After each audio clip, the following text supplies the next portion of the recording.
Денеска во средните училишта во земјава се полага испитот по македонски јазик и литература во јунскиот испитен рок. Македонски јазик полагаат 10.119 матуранти, албански 4.474, а 373 се пријавени за турски јазик.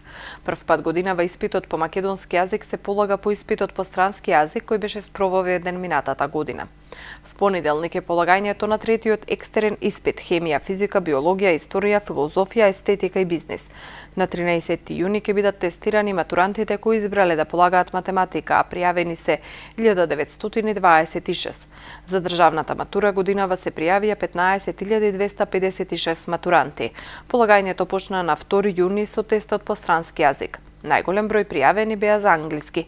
Прелиминарните резултати од екстерните испити ќе бидат објавени најдоцна за 30 дена од спроведувањето на последниот екстерен испит, односно најдоцна до 13 јули.